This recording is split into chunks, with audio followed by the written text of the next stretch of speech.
Hi, this is Monique Hall, starting another installment of the recounting of um, my survival of three successive heart attacks and my journey back.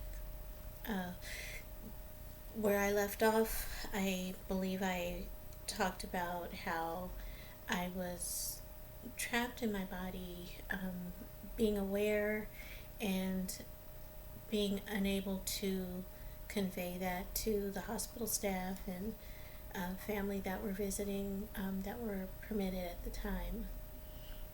Um, Eventually, I was able to um, um, reclaim movements with my hands, which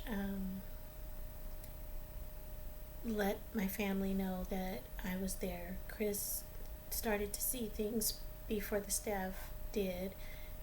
They excused it as like neural synapses firing off and so forth, but I was in there fighting.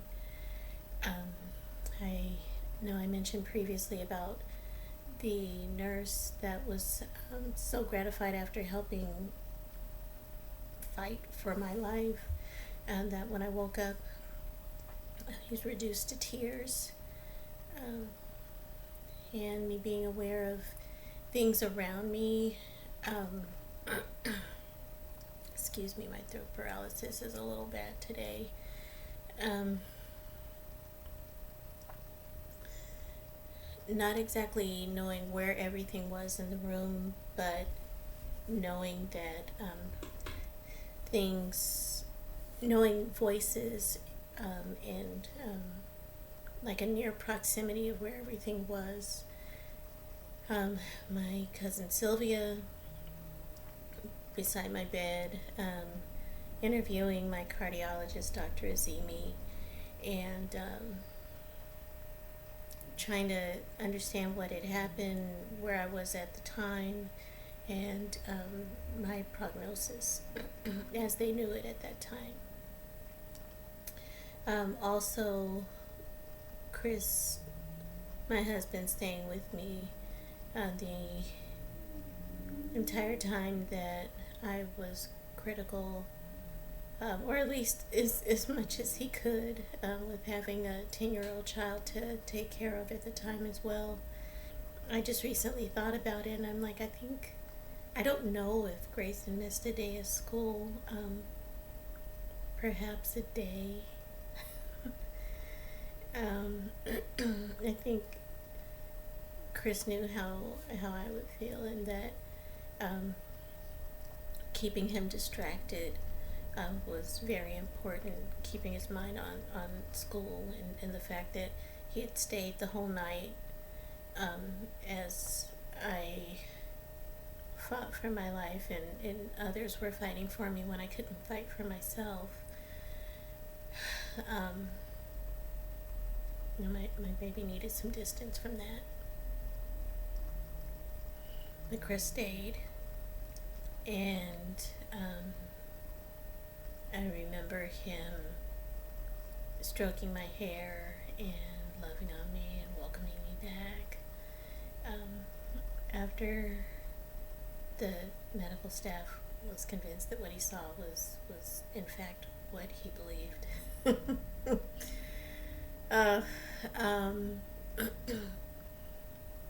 Things as I remember them, they're rather spotty, and I think it's um, due to me fading in and out of consciousness, or at least, um, best case scenario, me having worked so hard to get back, um, needing so much rest.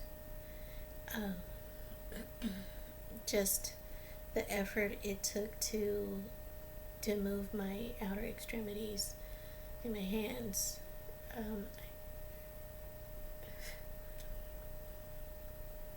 You would have thought I was trying to bench press a grown man. um, I do remember hearing the staff, in the times that Perhaps Chris had left. He was finally encouraged to go home, take a shower, regroup, so that he could stay with me more. There was a period of time where I was by myself, and as I was becoming more alert after the whole episodes with the neurons firing off and my head twitching and things like that,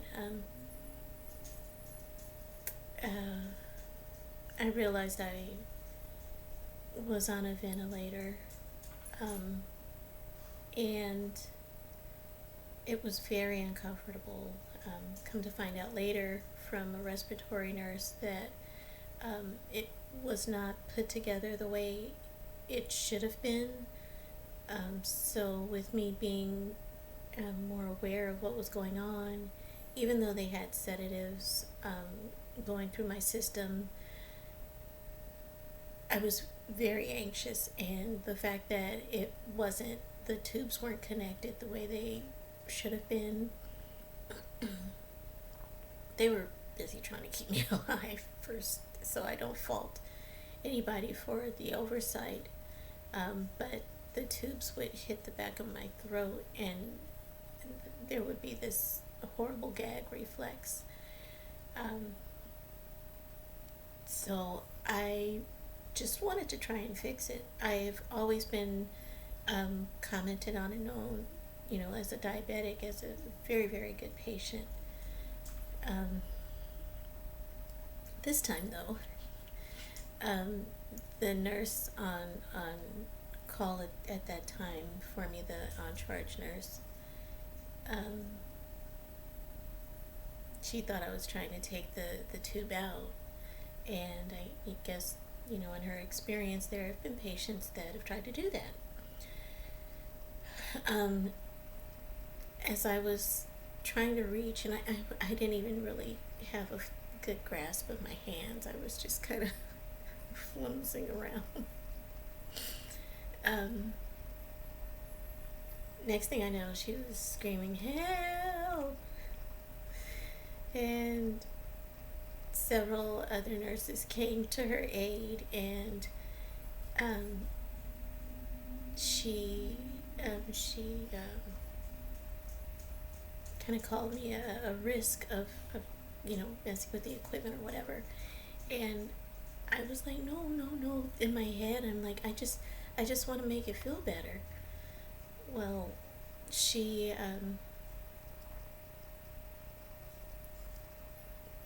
believed what she believed, and next thing I know, they were using those cloth straps and strapping me down, restraints. So I was in restraints for a few hours when they thought that I was a problem patient, and some time had gone by, and I guess it was right around that time,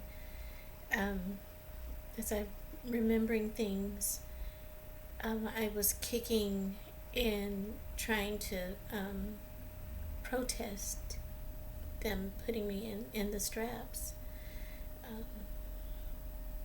She told it to me straight. She said that if I did not stop fussing and moving and keep my right leg straight, I didn't realize it. I didn't know what type of procedures they needed to do to restore me to the point that I was at that moment. But I was not to move my leg, and she explained to me that if I messed with the procedure or got myself upset, that I would have another heart attack and I would die. There would be no coming back again. I'm paraphrasing right there, but that's the message that she was relaying, and I do not fault her at all. To me, I interpret that as how much the nurses care about their patients and how much they want to see them survive. I had been through so much in a very short period of time, and they had all worked so hard.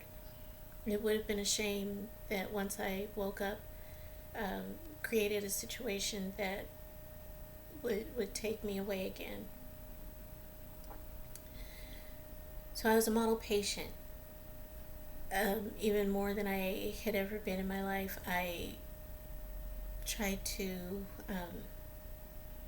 figure out a way to make myself comfortable since I could not communicate to the nurses. So I used my tongue and just pushed the pieces of the ventilating equipment around so that it wouldn't give me the gag reflex. And I was able to make it where I could exist and tolerate without like losing my mind.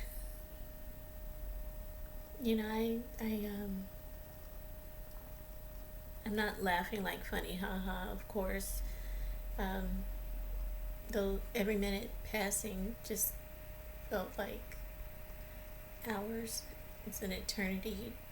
Being that uncomfortable and not being able to do anything for yourself to make it better. But I do remember the when I became fully alert. It was like I was coming out of a dream and I thought I had dreamt. But instead of waking up and seeing a TV screen or something, I saw these monitors, or at least the ones that I could see to my peripheral vision and what was in front of me, and knowing that I was on a ventilator and knowing that they had talked about me dying, it all kind of rushed back. And I knew it was real, and I knew I was in a lot of trouble, and I knew that my life was not going to be like it was before, for better or worse.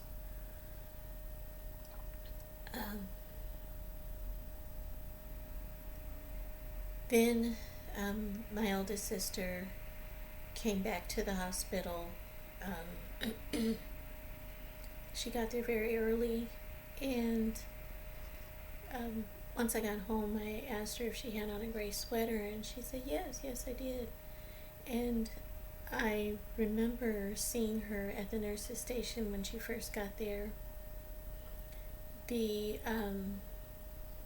nurse, I guess, gave her kind of like the rundown of what had happened. I don't know if they shared with her the experience that I just mentioned, but I just remember her leaning over on the nurse's station and sobbing, and the nurse reaching for tissue and trying to console her.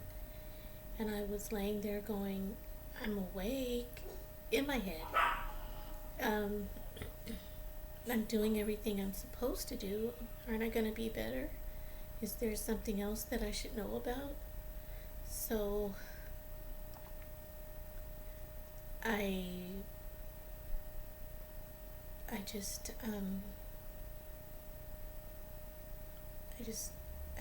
I let her visit with me, and I had to keep that to myself.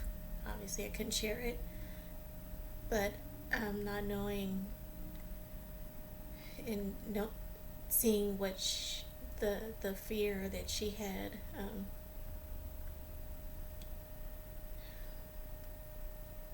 Scared me to death. I am running out of time, and I will start the next installment soon. I try to do them at least weekly.